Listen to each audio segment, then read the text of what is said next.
n'est comme lui. Personne n'est comme lui. Personne. Personne n'est comme lui. Personne.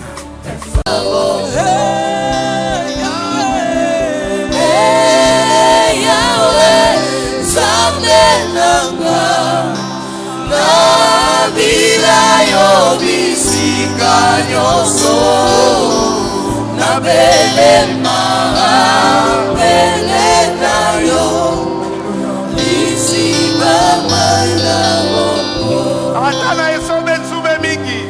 Atana eso zube mingi.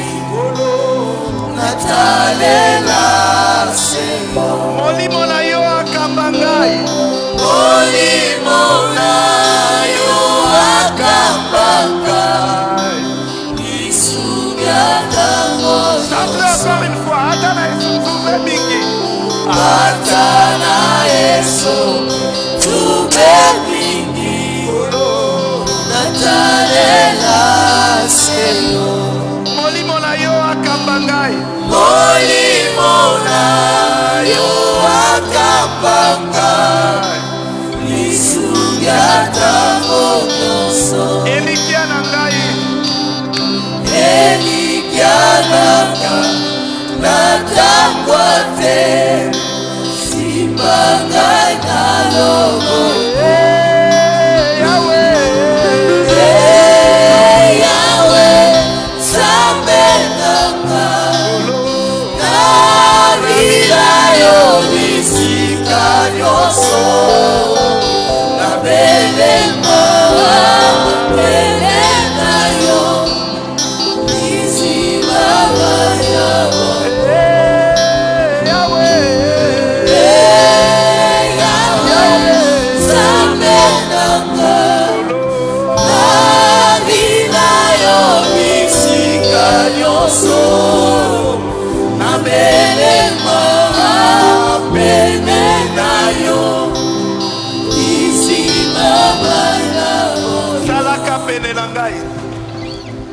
Salaka penenanga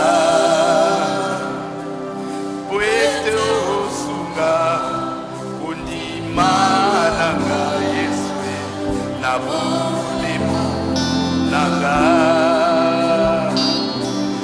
Yakana Uyanayo Mikolo nyoso Mikolo nyoso Bisika nyoso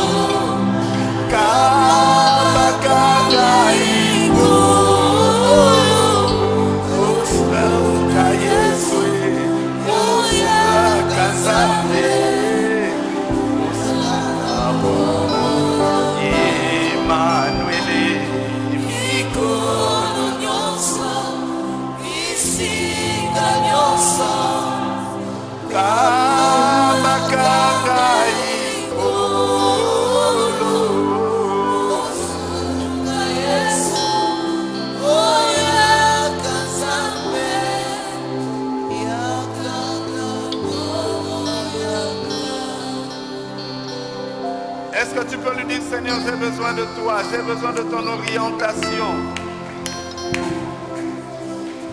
J'ai besoin de ta direction. J'ai besoin de ton onction.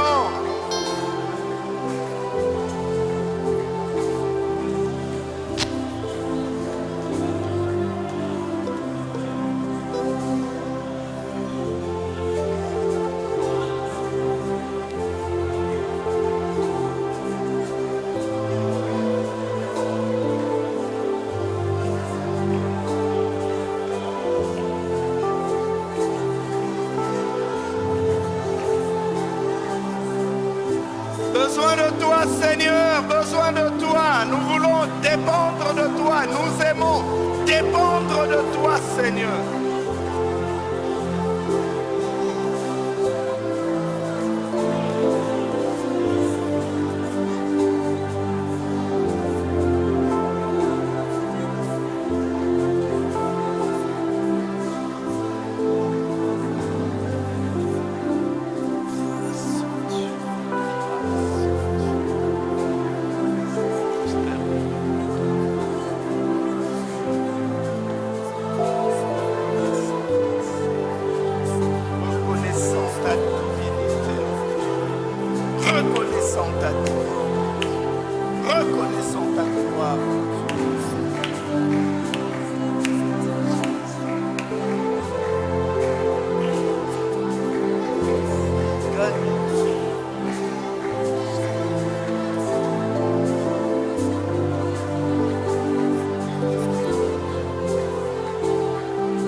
rendons gloire au Dieu. Nous proclamons ta seigneurie et ta divinité. Nous voulons t'acclamer, toi, le roi de gloire.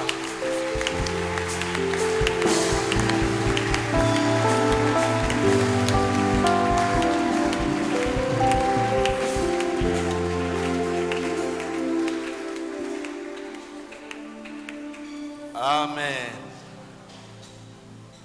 S'il vous plaît, concrétisez. Shalom, bien-aimé. Est-ce que nous pouvons nous saluer? Est-ce que tu peux saluer ton voisin, ta voisine? Dis-lui, sois dans la joie, dans la présence du Seigneur. Même s'il n'y a pas d'eau, je suis dans la joie. Vous savez, dans ce genre de circonstances, même quelqu'un, depuis que la saison sèche a commencé, il ne se lave pas le matin.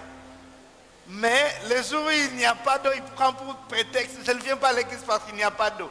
Mais déjà le matin, tu ne te laves pas. Nous sommes dans la joie. Moi, je suis dans la joie d'être dans la maison du Seigneur. Je ne sais pas si c'est le cas pour toi, mais moi, je suis dans la joie. Est-ce que tu es dans la joie d'être dans la présence du Seigneur? Est-ce que tu peux manifester cette joie d'être dans la maison du Seigneur? Je suis dans la joie. Et ça se sent.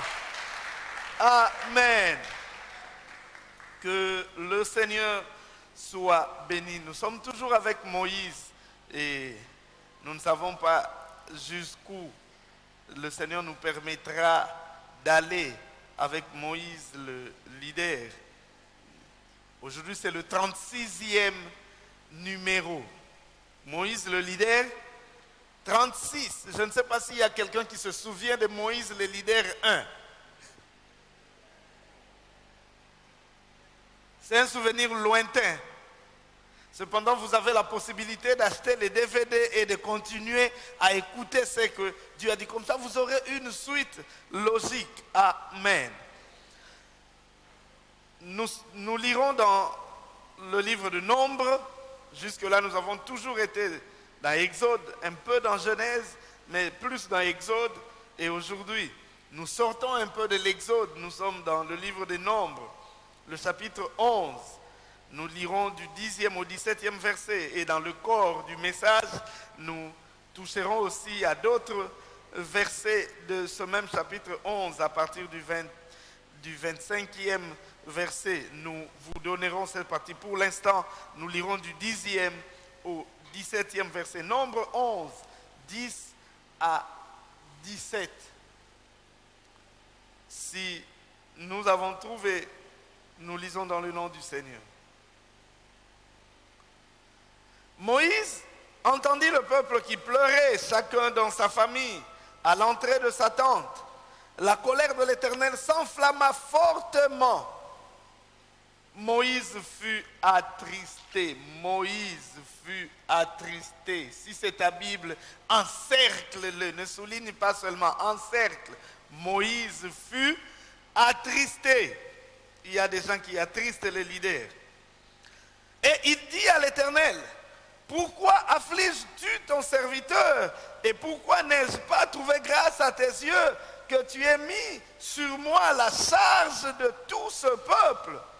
Est-ce moi qui ai conçu ce peuple? Est-ce moi qui l'ai enfanté pour que tu dises, porte-le sur ton sein comme le nourricier porte un enfant jusqu'au pays que tu as juré à ses pères de lui donner? Où prendrai-je de la viande pour donner à tout ce peuple? Car ils pleurent auprès de moi en disant, donne-nous de la viande à manger. Je ne puis pas à moi seul porter tout ce peuple. Je ne puis pas à moi seul porter tout ce peuple, car il est trop pesant pour moi. Plutôt que de me traiter ainsi, tue-moi, je te prie, si j'ai trouvé grâce à tes yeux et que je ne vois pas mon malheur. L'Éternel dit à Moïse, assemble auprès de moi 70 hommes, des anciens d'Israël, de ceux que tu connais comme anciens du peuple et ayant autorité sur lui. Amène-les à la tente d'assignation et qu'ils s'y présentent avec toi. je descendrai et là, je te parlerai. Je prendrai de l'esprit qui est sur toi et je le mettrai sur eux, afin qu'ils portent avec toi la charge du peuple et que tu ne la portes pas à toi seul. Amen. Est-ce que nous pouvons acclamer la parole du Seigneur?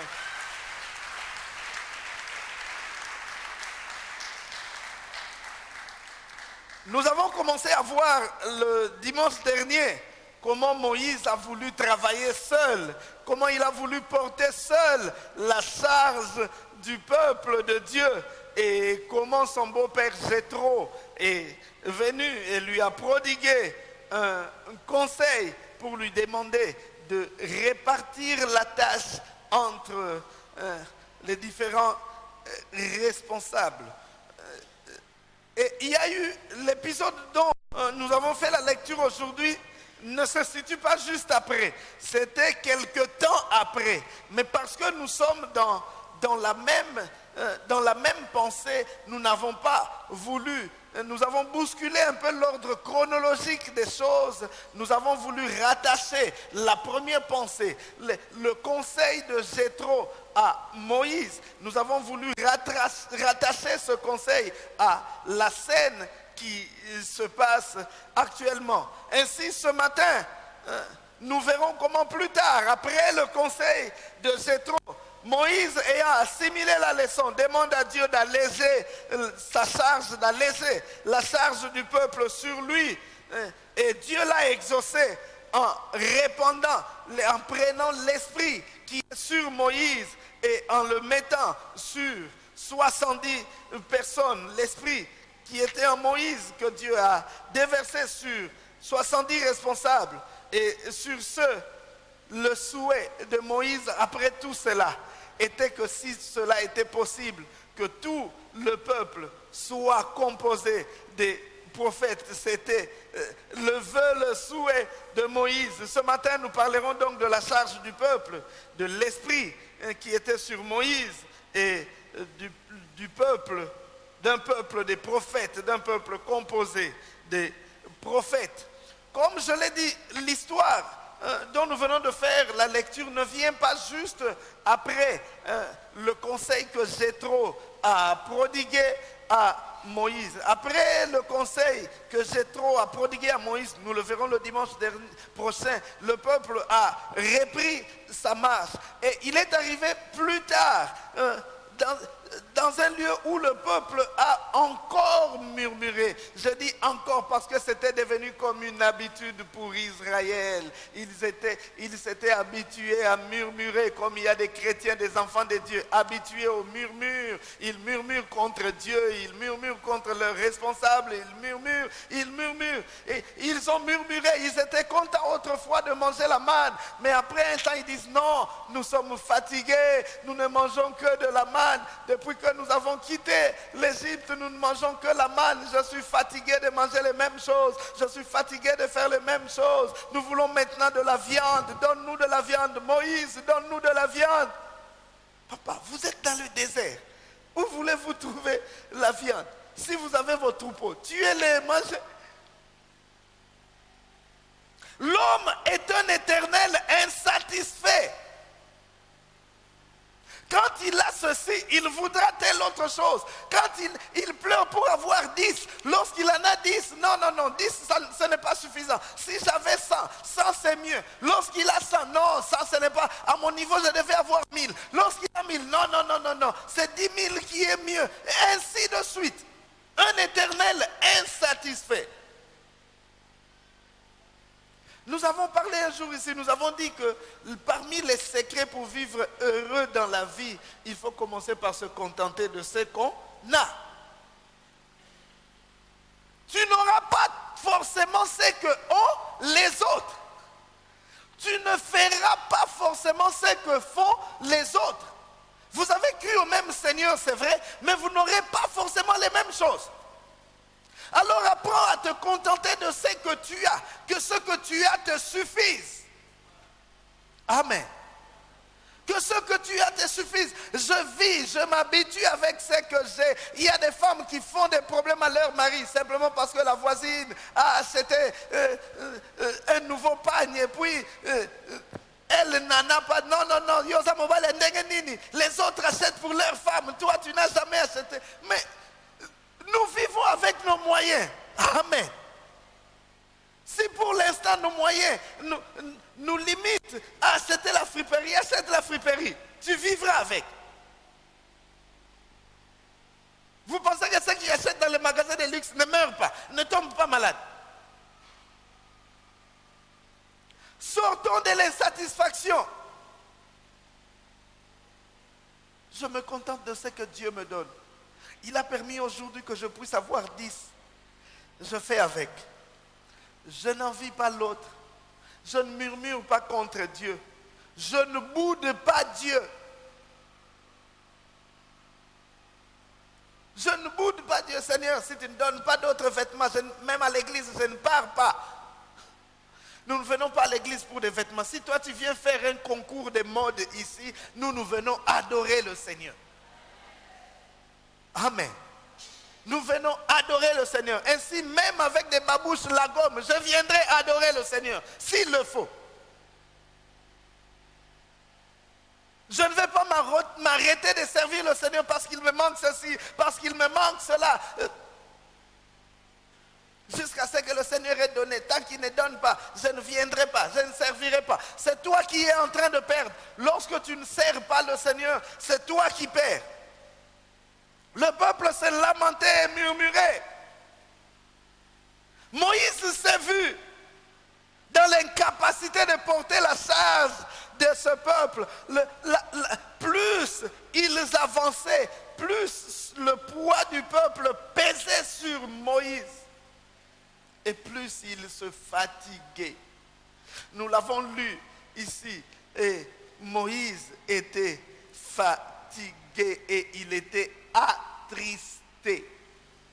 Vous savez, la fatigue dans la direction d'un groupe, dans la direction des personnes, ce n'est pas une fatigue physique, mais c'est plus une fatigue mentale et morale. Moïse était attristé parce qu'il ne voyait pas comment ces gens pouvaient être si ingrats vis-à-vis de ce Dieu qui les a sortis de l'Égypte. Et c'est tout ce qui l'a attristé, c'est tout ce qui le fatiguait. Bien aimé, des fois nous avons mal dans notre cœur parce que nous connaissons d'où nous venons. Tu peux voir quelqu'un, tu sais là d'où le Seigneur l'a pris, tu sais là où il est arrivé aujourd'hui. Et lorsque tu regardes sa manière d'aimer le Seigneur, sa manière de servir le Seigneur, tu es attristé. Tu dis non, lui là ne pouvait pas être comme cela, avec tout ce que Dieu a fait pour lui.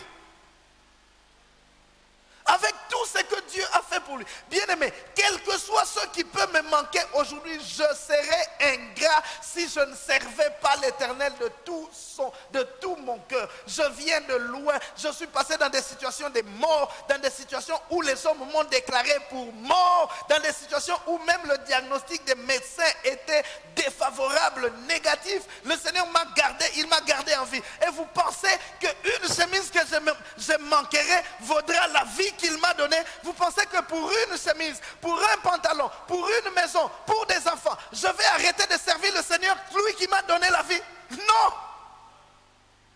Ce qu'il m'a donné vaut plus que ce qu'il ne m'a pas encore donné. C'est pourquoi je m'accroche, je m'attache à lui. Je ne regarde pas seulement à ce que je n'ai pas encore, mais je regarde bien plus à ce que j'ai déjà reçu de sa part. Ainsi je me prosterne, je dis, tu es bon. Dieu n'est pas bon seulement lorsqu'il nous donne des choses. Amen. Dieu est bon en tout temps. Parce que même lorsqu'il nous prive de certaines choses, il le fait pour notre bien.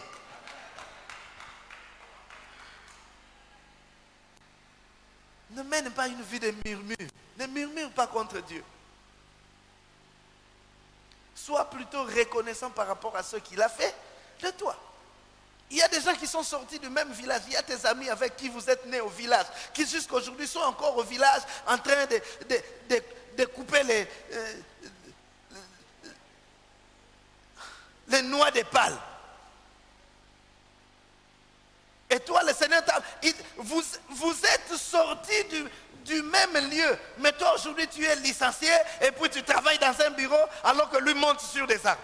Qu'as-tu de plus que lui? Moi, lorsque j'arrive là, je dis, Seigneur, pour rien au monde, je ne manifesterai de la négligence vis-à-vis de toi. Pour rien au monde. Tu m'as pris de tellement loin. C'est pourquoi je m'accrocherai à toi. Le peuple a murmuré et cela a attristé Moïse et cela a fatigué Moïse. Il s'est vu dans l'incapacité de porter la charge du peuple. Mais aussi j'aimerais dire une chose, c'est que Moïse, tu dois comprendre que le peuple c'est le peuple de Dieu. La charge du peuple de Dieu c'est la charge de Dieu. Il arrive des moments où nous voulons porter la charge de Dieu à la place de Dieu. Tu veux porter la charge de Dieu à la place de Dieu. Je l'ai dit le dimanche dernier. Il y a des gens qui veulent porter la charge de leur famille à la place de Dieu. Comme si c'est lui qui a commencé la famille. La famille a commencé avant toi et elle subsistera après toi. Tu te fais des soucis. Tu penses que tu peux aimer ta famille plus que Dieu? Tu n'aimeras pas ta famille plus que Dieu. Alors ne tombe pas malade à cause de la famille. Ils ont besoin de toi en bonne santé. Même si tu t'es lamenté, même si tu pleurais toute la nuit, vraiment, nous, vraiment, notre famille. Pourquoi le Seigneur n'a pas fait qu'on soit une famille aisée? Tu penses que quand tu fais ça, et puis votre famille change? C'est plutôt ta prière qui changera la situation dans ta famille. Ce ne sont pas tes lamentations et tes murmures. Ne pense pas que ce poids-là est à toi. Tu sentiras que ça va peser sur toi lorsque tu voudras le porter seul. C'est un fardeau que Dieu doit porter et Dieu t'utilise comme un instrument. Amen. Seigneur, utilise-moi comme un instrument. Mais cette charge-là, ce n'est pas ma charge, c'est à toi. Ce problème ici me dépasse. Si ça me dépasse, dès que je me rends compte que ce problème me dépasse, c'est que ce n'est pas pour moi, c'est pour Dieu. Je lui laisse cette charge, je lui abandonne cette charge. Je ne veux pas être là à me faire des soucis, c'est que ça ne marche pas. Je ne veux pas être là à me faire des soucis parce que je n'y arrive pas. Si je n'y arrive pas, c'est que ce n'est pas pour moi. Seigneur, viens, porte ta charge. Moïse dit à Dieu, c'est vrai, les termes était dur, mais cela manifestait ce qu'il ressentait dans son cœur. Cela manifestait ce qu'il ressentait dans son cœur. Il dit à Dieu, pourquoi affliges-tu ton serviteur? Et pourquoi n'ai-je pas trouvé grâce à tes yeux que tu aies mis sur moi la charge de tout ce peuple? Est-ce moi qui ai conçu ce peuple? En lingala, on dirait, est-ce que ngam na bota bango? Est-ce moi qui l'ai enfanté pour que tu me dises, porte-les sur ton sein comme le nourricier porte un enfant jusqu'au pays que tu as juré à ses pères de lui donner? Où prendrais-je de la viande pour donner à tout ce peuple? Car ils pleurent auprès de moi en disant, donne-nous de la viande à manger. Je ne puis pas à moi seul porter tout ce peuple, car il est trop pesant pour moi. Moïse fait voir à Dieu que ce peuple-là, ce n'est pas le peuple de Moïse, c'est le peuple de Dieu. Seigneur, ma famille là, c'est toi qui l'as créée. Alors Seigneur, prends-nous en charge. Prends-nous en charge. Je ne suis qu'un homme. Je ne peux pas porter le poids de toute cette famille. Je ne peux pas porter le poids de tout ce Seigneur. Prends-nous en charge. Ne m'afflige pas, Seigneur, d'un poids que je ne saurais porter. Sinon, je vais m'effondrer. Moïse comprend que ce qui te dépasse n'est pas à toi. S'il y a un Moïse de sa famille aujourd'hui, je lui dis que le poids que tu ne peux pas porter n'est pas à toi. Ne te soucie pas pour ça. Si le Seigneur te donne les moyens d'aider, aide. Mais lorsque tu as la volonté d'aider et que tu n'en as pas les moyens, ne tombe pas toi non plus malade parce que tu es incapable de donner solution au problème de quelqu'un dans la famille. Si toi tu es incapable de donner la solution, Dieu est capable et il peut susciter quelqu'un d'autre pour donner la solution. C'est ça. Moi c'est comme ça que je comprends les choses. Je veux faire les choses. Mais si ce que je veux faire là dépasse mes moyens, je dis Seigneur, si tu as permis qu'un tel problème vienne qui sort au-delà de mes moyens, c'est que toi tu as déjà la solution. Tu as déjà la solution. Je ne veux pas me faire souffrir parce que je suis incapable de trouver la solution. Moi je suis incapable, Seigneur, toi tu es capable. C'est pourquoi, au lieu de montrer aux hommes que c'est toi, montre-leur Dieu. Vous savez, il y a des personnes qui veulent montrer aux autres, que ce soit la famille, je parle beaucoup plus de famille, mais il y a plusieurs groupes, qui veulent montrer aux autres que c'est moi. Réjouissez-vous parce que je suis là, parce que sans moi, cette famille ici, c'est terrible. Quel message tu es en train de leur donner? Que c'est toi qui es leur sauveur, c'est toi qui es leur soutien. Or, en réalité, ce n'est pas toi, c'est Dieu. Montre-leur Dieu. Dis-leur, comptez sur le Seigneur. Au moindre problème, avant d'appeler les grands frères, appelez d'abord Dieu. Ah, je suis en train de bouleverser les pensées de quelqu'un ici, pasteur. Vraiment, tu es en train de me dresser contre ma famille. Je ne te dresse pas contre ta famille. Moi aussi, j'ai des frères et des sœurs. Mais je leur dis, avant de compter sur moi, comptez sur Dieu. Parce que là où moi je serai limité, Dieu est capable de faire. Si vous comptez sur moi, vous serez déçus. Et un jour, vous direz que je suis méchant. C'est comme ça. Je vous le dis toujours. Tu es habitué, chaque fois que quelqu'un te demande, tu donnes. À 9 reprises, il te demande, tu donnes. À la 10e reprise, lorsque toi non plus, tu n'en auras pas. Alors, grand frère, en tout cas, je suis vraiment dans un problème. Bon, ça ne demande pas beaucoup, 100 seulement. Ah, mon frère, en tout cas, ce jour-ci, 100, il n'y en a pas. Ah, vraiment, même toi, tu manques ça. Ça, ce sont des phrases que j'ai entendues de certaines personnes. Je ne sais pas s'ils s'imaginent que nous dormons sur l'argent. Vraiment, même toi, à ton niveau, tu manques ça. À toi, il dit ça. Mais quand il va parler aux autres, il dit, celui-là, c'est un mauvais. C'est un radin, un cabaraté.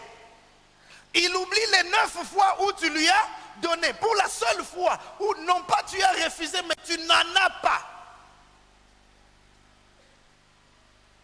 L'homme, c'est ça. L'homme est ingrat. Tu l'as aidé à 9 reprises. Oh non, toi, tu es vraiment mon frère. C'est vraiment de tous les amis que j'ai. Toi, tu es même plus qu'un ami. Tu es un frère. Mais à la 10e fois, quand il y aura quelque chose, celui-là, c'est mauvais. Ne parlez même pas avec lui. Que le Seigneur nous aide.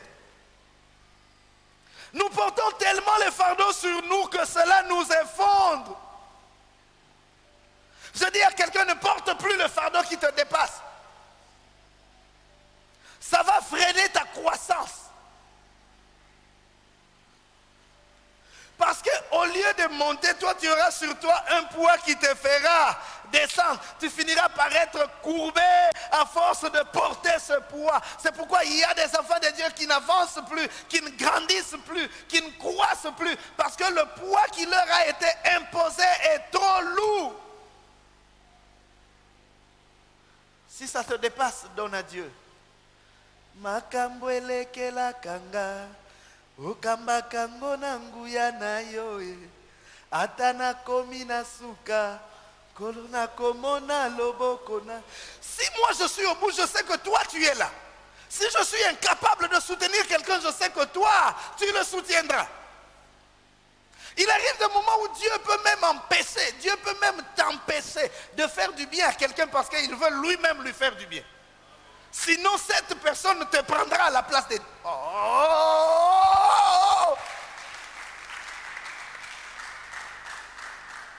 Je ne sais pas si ça t'est déjà arrivé. Moi, ça m'est déjà arrivé. Dieu te dit non, ça ce n'est pas ton travail, laisse-moi. Sinon, toi, tu sortiras Dieu là-bas. Ce n'est pas toi qui es Dieu. Il y a des gens qui aiment ça, qu'ils sortent comme un petit Dieu. Et puis, les jours où on annonce que le grand frère va visiter la famille, tout le monde se prépare à recevoir que oh, grand frère, Ozayo Moko. Des grands frères, il y en a beaucoup.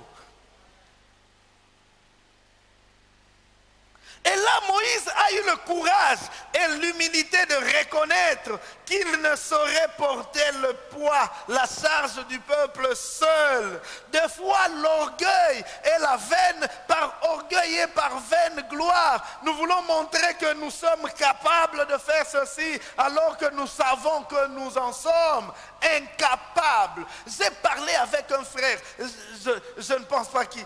Non, il n'est pas de chez nous. Ce frère-là me dit, pasteur, je me suis même endetté pour donner la solution à quelqu'un.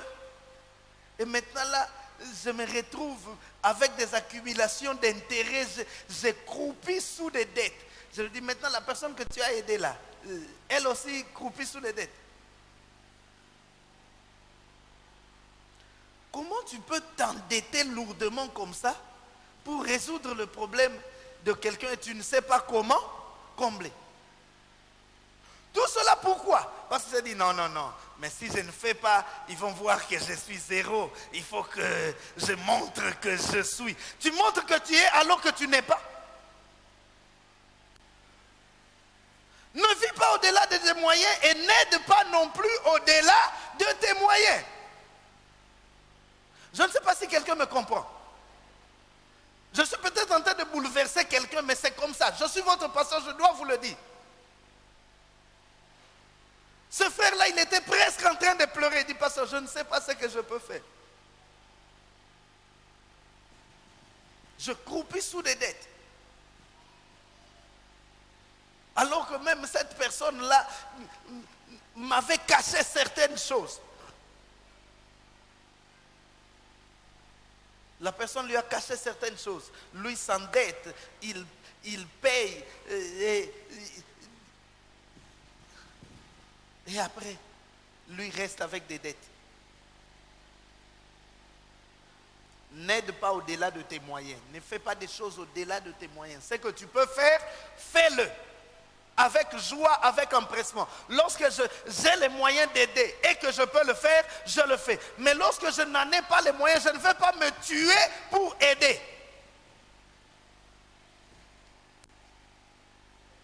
Aujourd'hui, qu'est-ce que le pasteur a? Il est contre les familles. J'aime beaucoup la famille. J'aime beaucoup la famille et je l'aime tellement que je veux être en bonne santé pour être en mesure de continuer à les aider. Je veux être en forme pour continuer à les aider.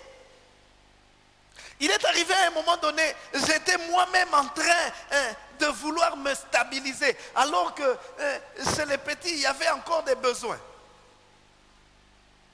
Je leur dis, je donne un exemple. Si tout ce que j'ai, c'est 20 aujourd'hui, et que toi tu as un besoin de 20, si je te donne les 20 que j'ai là, moi je n'ai plus rien. Après ça, moi et toi, nous n'aurons rien. Lorsque tu seras dans le besoin, je ne serai plus en mesure de t'aider. Mais si tu me laisses ces 20 là, je les travaille, demain ça devient 200. Si tu as besoin de 20, je te donnerai 20, je continuerai à travailler avec 180. Laissez-moi d'abord continuer à travailler. Je serai à un niveau où je pourrai vous aider plus facilement. Quelqu'un avait dit quelque part qu'on ne donne pas sa sémence à quelqu'un. Je ne sais pas si tu me comprends. Je ne sais pas, je n'avais pas prévu de dire, mais comme le Seigneur veut qu'on en parle, parlons-en. On ne donne pas sa sémence à quelqu'un. La sémence, c'est pour s'aimer quand ça se multiplie. Nous sommes dans l'année de la multiplication. Quand ça se multipliera, je peux maintenant donner le produit de la récolte, pas la sémence.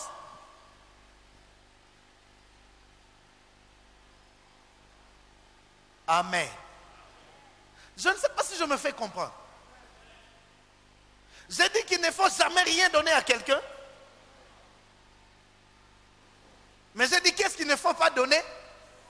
La sémence, ne donne pas la sémence. Parce que la sémence, c'est ce que tu dois multiplier. Si tu donnes la sémence, tu restes avec 0. 0 multiplié par l'infini donnera 0. Sème plutôt, et lorsque tu moissonneras, tu peux donner le produit de la moisson. Pas la sémence. Vraiment, c'est tout ce que j'ai, et puis tout ce que tu as, part, et puis le lendemain, et toi, et la personne qui a besoin d'être aidée, vous deux, vous êtes dans le besoin. Je referme la parenthèse. Il faut donc avoir le courage de reconnaître qu'on est incapable. Si tu n'as pas les moyens, si tu n'as pas d'argent, pourquoi je reviens sur ça? Si tu n'as pas d'argent, n'aie pas honte de dire à quelqu'un qu'en tout cas maintenant là, je n'ai rien. Ah, si je dis comme ça que je n'ai rien, il va voir que je suis vraiment un pauvre, je dois tout faire, ils doivent voir. Ils ont vu, et puis une semaine après, on vient prendre des choses chez toi parce que tu n'arrives pas à payer la dette. Je vais vous dire, s'il y a une chose dont j'ai horreur dans la vie, c'est d'être endetté. Parce que quand tu es endetté, tu deviens comme un esclave. Bon, parce que ça c'est toi. Moi je suis habitué. Moi, j'emprunte ici. Quand quelqu'un là, d'autre là, celui à qui j'ai emprunté ici me demande, je vais emprunter ailleurs, je couvre ici, et puis j'ai la dette là-bas, et puis quand lui va demander, je vais emprunter. Il y a comme ça là des gens qui vont de dette en dette. Ce que tu ne sais pas faire, dis-le clairement que je ne sais pas. L'homme doit être suffisamment sincère, suffisamment honnête pour reconnaître qu'il n'est pas capable. Vous savez, même des serviteurs, vous savez qu'il y a des serviteurs qui Waouh, Jésus. Il y a des serviteurs qui créent même des interprétations de songes alors qu'ils ne savent pas. Pasteur, j'ai vu des arbres, et les arbres étaient côte à côte, et puis il y avait... qu'est-ce que ça signifie? Mon frère, le premier arbre là, qu'est-ce que c'est Dieu qui t'a dit? Tout ça là, vous savez pourquoi? Il ne veut pas montrer à ce frère-là ou à cette soeur qui est venue lui montrer qu'en tout cas, là, si Dieu ne m'a rien dit. Bon frère, en tout cas, on va prier que Dieu nous révèle. Parce que jusque-là, Dieu ne m'a rien dit. Quand je dis comme ça, je suis un faux pasteur. Je ne suis pas serviteur de Dieu. Vous inventez des professions, vous inventez des professions, vous inventez des choses, tout ça là pour vous impressionner. Je ne veux pas faire des choses pour vous impressionner. Ce que Dieu me dit, je vous le dis. Si Dieu ne me le dit pas, je ne vous le dis pas.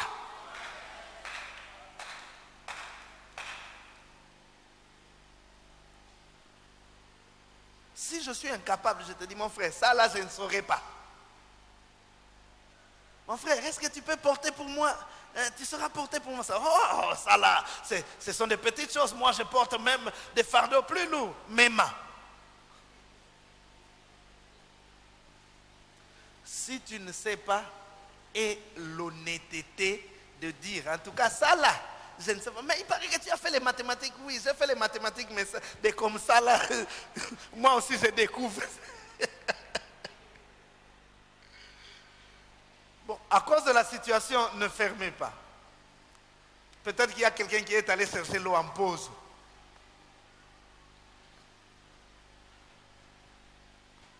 Ce que je ne sais pas faire, je dis, je ne sais pas faire. Amen. Ne montons pas que nous sommes ce que nous ne sommes pas.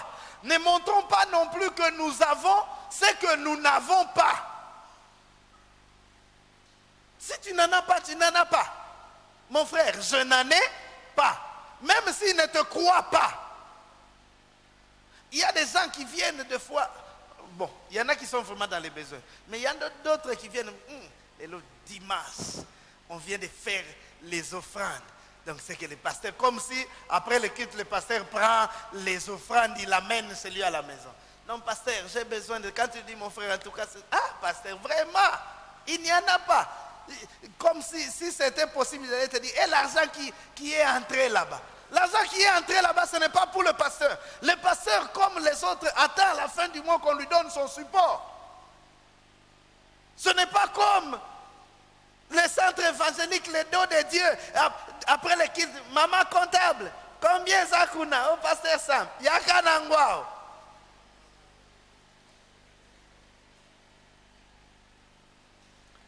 Je dois avoir l'honnêteté de reconnaître que je n'en ai pas. Si je n'en ai pas, je te dirai que je n'en ai pas. Si je suis incapable, je te dirai que je suis incapable.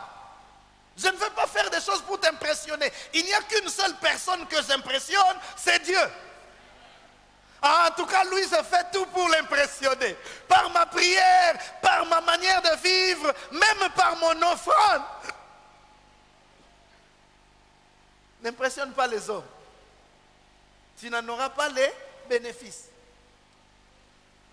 Vous n'avez jamais vu quelqu'un qui donnait, qui jetait l'argent, qui donnait de l'argent aux gens et après quand lui n'en a plus, les mêmes personnes à qui il donnait là se moquent de lui. Oh, il s'est amusé avec l'argent, regarde comment il est. Vous n'avez jamais vu ça.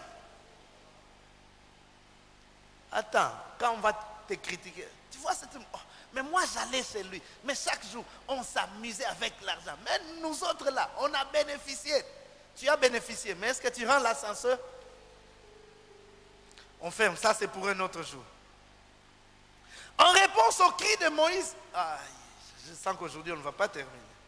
En réponse au cri de Moïse, Dieu lui demande de désigner 70 personnes qui partageraient la charge spirituelle avec lui. Et là je vais noter une première chose. Dieu dit à Moïse, choisis 70 personnes. Dieu n'a pas imposé à Moïse.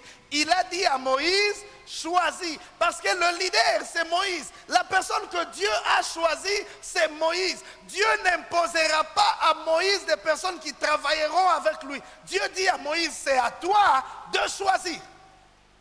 Amen. Ainsi, ces 70 personnes qui étaient choisies par Moïse, ce n'est pas Moïse qui a pris l'esprit qui a mis en eux. C'est Dieu qui a pris l'esprit qui était en Moïse, qui a mis en eux. Mais ces 70-là dépendaient de Moïse. Car c'est Moïse qui les a choisis. Ainsi, lorsque nous sommes sous le leadership d'une personne, nous devons savoir que c'est lui qui nous a choisis. Jésus dit à ses disciples, ce n'est pas vous qui m'avez choisi, c'est moi qui vous ai choisi. Ainsi, vous marcherez selon la ligne de conduite que je vous dicterai. C'est comme cela.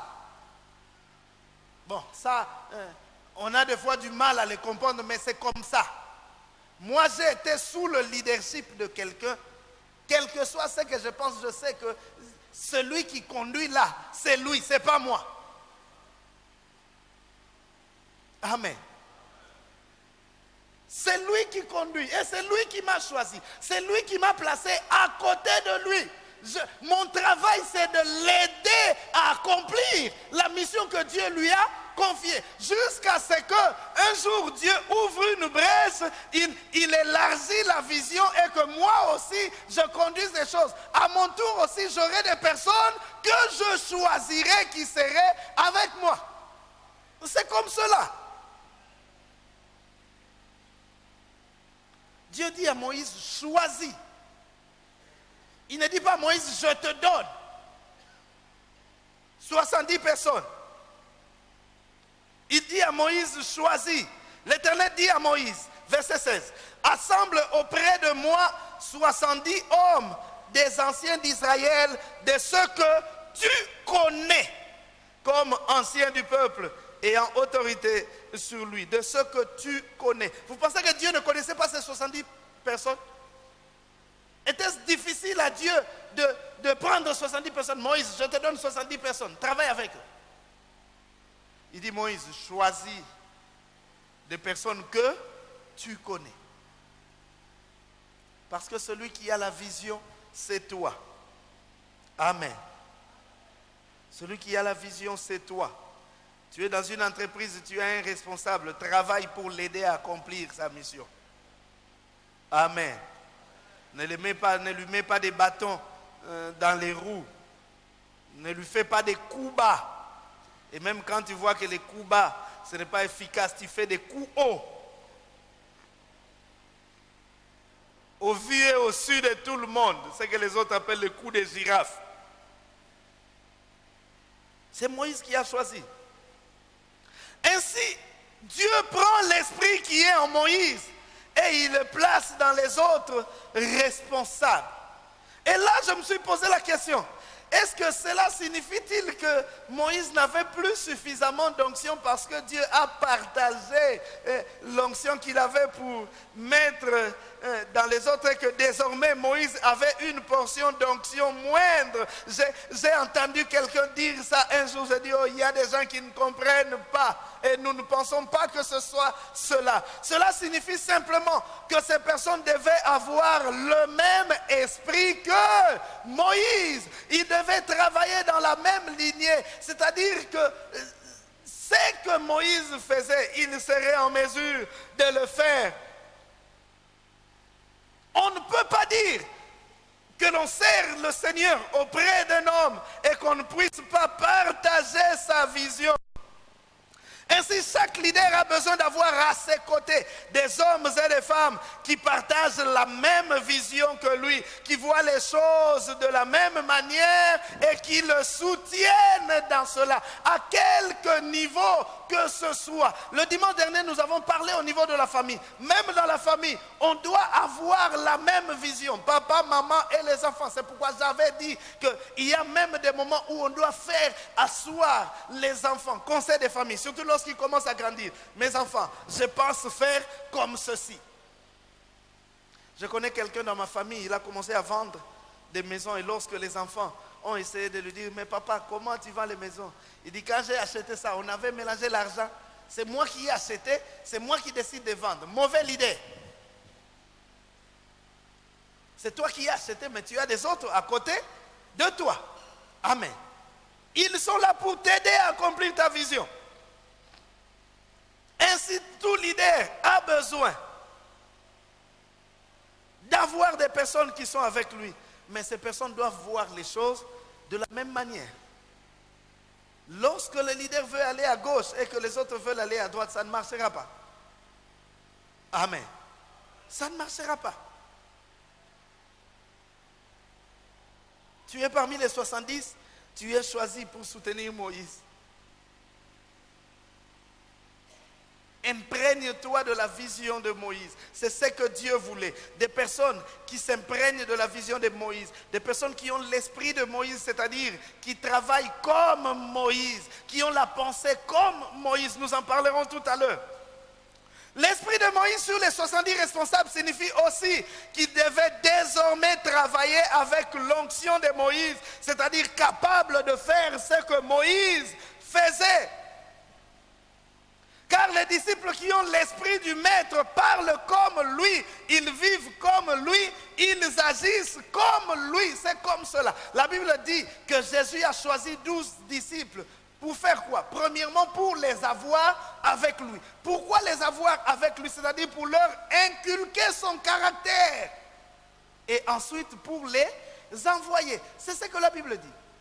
Il a établi 12 pour les avoir avec lui et pour les envoyer. Les avoir avec lui, leur inculquer sa mentalité. Ce qui fait que lorsque Jésus est mort et que les disciples commençaient à faire des choses et on les arrêtait, ils se défendaient. La Bible dit que lorsque les gens du peuple, vous pouvez le lire dans Acte 4, vous connaissez ce passage. Lorsqu'ils virent l'assurance de Pierre et Jean, ils furent étonnés, sachant que c'était des hommes du peuple sans instruction. Et la suite. Et ils les reconnurent pour avoir été avec Jésus. Parce qu'ils ont été avec Jésus, ils parlaient comme Jésus. Parce qu'ils ont été avec Jésus, ils voyaient les choses comme Jésus. Parce qu'ils ont été avec Jésus, ils faisaient des choses comme Jésus. Ils faisaient des choses comme Jésus. C'est pourquoi Jésus voulait les avoir avec lui. Il voulait les avoir avec lui. Ceux qui marchent avec Jésus bénéficient de l'onction de Jésus. Ils ont l'esprit de Jésus. Ils peuvent parler comme Jésus. Ils peuvent vivre dans la sanctification comme Jésus. Mais ils peuvent aussi faire des miracles comme Jésus. Pour que le disciple fasse des choses comme le maître, il doit commencer par vivre comme le maître. Avant de penser à faire comme lui, je dois chercher à être comme lui. Amen. Être comme lui.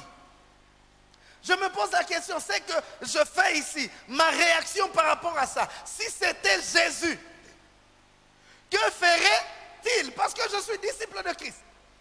Je suis appelé à être comme Christ. Si Jésus travaillait dans mon entreprise, ce dossier ici-là, il accepterait de faire passer, de prendre $2000? Que chacun de nous se pose la question. Et là, nous sommes à un échelon élevé. Nous pouvons même descendre. Même à l'église, s'il y a un conducteur et qu'il y a des disciples, les disciples doivent avoir l'identité du conducteur. C'est cela. Amen. Je bénis le Seigneur parce qu'un homme a vécu, un homme a travaillé, il a eu des disciples et ces disciples continuent à former les disciples. C'est vrai, j'ai eu à parler avec Jacques Verneau, j'ai eu à partager certaines petites choses avec lui, mais je ne peux pas dire que je suis directement son disciple. Moi, je suis issu de Mouéou. Mouéou est issu de Verneau. Et moi aussi, à mon tour, j'engendre. Mais il doit y avoir une identification, c'est-à-dire que la 4e génération doit être identique même à la 1re génération. Je ne sais pas si je me fais... J'ai l'impression que je ne suis pas en train de bien parler. Il faudrait qu'il y ait une identification. On regarde en bas, on regarde au-dessus, on dit c'est le même arbre. Mais malheureusement, nous voyons des gens qui sont issus d'une lignée, mais qui s'en sont écartés. Nous avons l'exemple de Géasi. Élisée avait l'esprit d'Élie. Voilà pourquoi il a fait les choses que Élie a fait. Mais il y avait une différence entre Élisée et Géasi. Naaman vient. Il vient avec des cadeaux parce qu'il veut se faire guérir. Et puis Élisée ne sort même pas. Il dit, dites-lui d'aller se laver 7 fois dans le Jourdain. Naaman dit, mais il est arrogant ce prophète. Il n'est même pas sorti pour me saluer. Et puis il est allé, il s'est lavé 7 fois dans le Jourdain. Et puis il est guéri. Quand il est guéri, il revient. Il dit, oh non, Élisée, je suis guéri. J'avais apporté des cadeaux, prends. Élisée dit, non. Dieu ne m'a pas dit de prendre les biens de cet homme. Je ne prends pas. Il y a des moments où Dieu nous dit de ne pas prendre. Naaman part. Géasi dans son cœur, parce qu'il était différent d'Élisée. Élisée ne travaillait pas pour l'argent alors que Géasi travaillait pour l'argent. Géasi dit, vraiment il laisse passer un gros morceau comme ça. Et puis les bandimidés comme ça, ce sont des bandimidés de qualité. Que le Seigneur nous aide. Je ne vais pas dans les maisons des gens pour demander de l'argent. Je ne vais pas dans les maisons des gens pour exposer mes besoins. Je viens plus pour les soutenir dans leurs besoins. Mais malheureusement, il y a des gens qui n'aiment pas ça. Ils aiment écouter un flatteur. Même le pasteur, vous savez que le pasteur ne vous considère pas vraiment. Moi, quand je viens beaucoup chez vous comme ça, c'est parce que je vous porte dans mon cœur. Non, il ne vient pas beaucoup parce qu'il vous porte dans ton cœur. Parce que vous donnez des gros transports. Géasi suit Naaman. Il dit non, non, non. Juste quand vous êtes parti là, mon maître a reçu des visiteurs. Et c'est pourquoi il m'a envoyé. Il me dit que ce que vous alliez donner là, donnez quand même. Il a changé d'avis, donnez. Géasi a pris les biens de Naaman. Mais la suite, il y a eu Élie comme prophète, il y a eu Élisée comme prophète, mais il n'y a pas eu Géasi comme prophète. Pourquoi?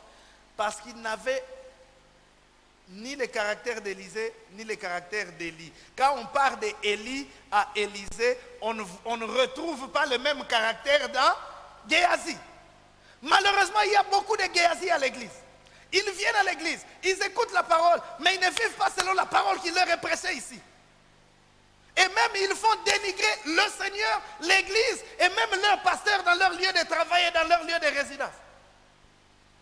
Il se vante qu'il prie à la borne, mais il n'a pas la vie de la borne.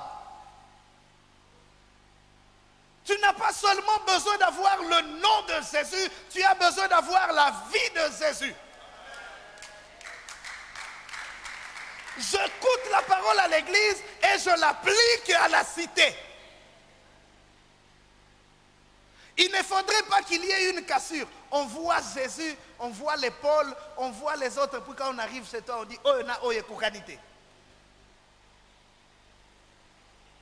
Un bon disciple doit être comme son maître. Il doit vivre comme son maître. Il doit agir comme son maître. Jésus n'a pas travaillé pour l'argent. Je ne travaillerai pas pour l'argent. Jésus n'a pas travaillé de manière orgueilleuse à faire voir ça. Vous savez qu'un jour, ses frères sont même venus le voir. Ils disent non, à ce moment-là, il n'était pas encore très connu. Il faisait encore des miracles chez eux là-bas et puis dans les petites contrées. Il dit, tu sais, bientôt là, la fête, la grande fête approche. Tu ne dois pas continuer à faire des miracles ici. Oso perdre, oso gaspiller des miracles. Va à Jérusalem.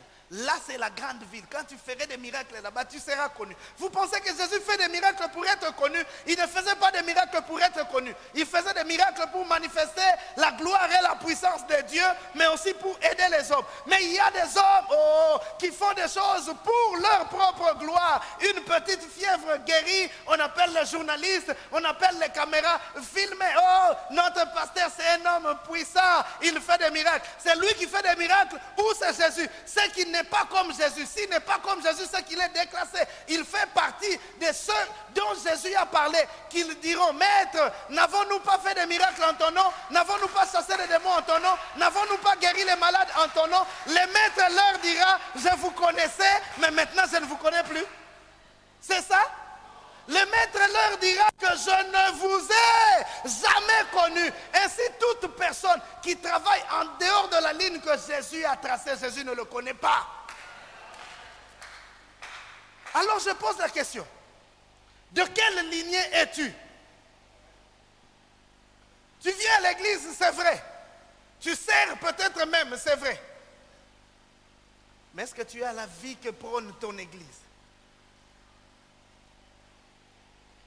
Je le dis toujours, Seigneur, si j'ai été rebelle, crée en moi des rebelles.